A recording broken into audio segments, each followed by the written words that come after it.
Good morning guys, welcome to another video by love by wicket.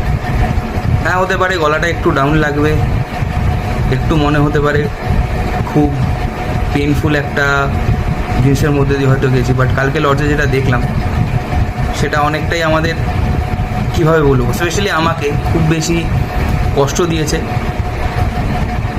Not at Lords, বিষয়টা এটাই, not at Lords. আমি চেয়েছিলাম India যাতে এই ম্যাচটা খুব ভালোভাবে, একদম ইন্ডিয়া ফাইট দেখালো, সুন্দর ক্যাপ্টেন্সি হলো, খুব সুন্দর প্রপার বোলিং হলো। আমি সেকেন্ড ইনিংসের কথা বলছি, ফার্স্ট ইনিংসের কথা বলছি না। ফার্স্ট ইনিংসের কথা বলছি না তার কারণ ফার্স্ট ইনিংসে আমার মনে হয় স্পেশালি আমরা খুব ভালো বোলিং করতে পারতাম, হয়তো 387 অব্দি স্কোরটা যেত না, হয়তো ফার্স্ট ইনিংসে গিয়ে আমরা অত বেশি এক্সট্রাস দিতাম না।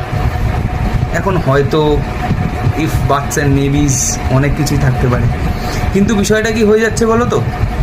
বিষয়টা হয়ে যাচ্ছে যে এতটা ডিসহার্টেন্ড, মানে এই লসটা না খুব পার্সোনাল লাগছে, এক্সপ্লেন করতে পারছি না।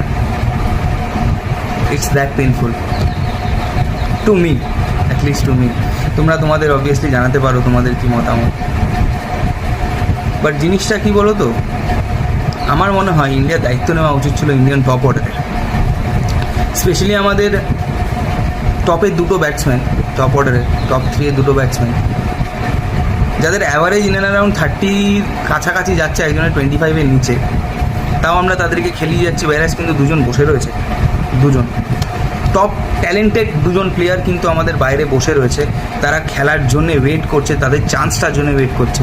তারপরেও আমরা শুধুমাত্র একজন ইয়াং ট্যালেন্ট আর একজনের কামব্যাক বলে আমরা কিন্তু তাদেরকে চান্স দিয়ে যাচ্ছি।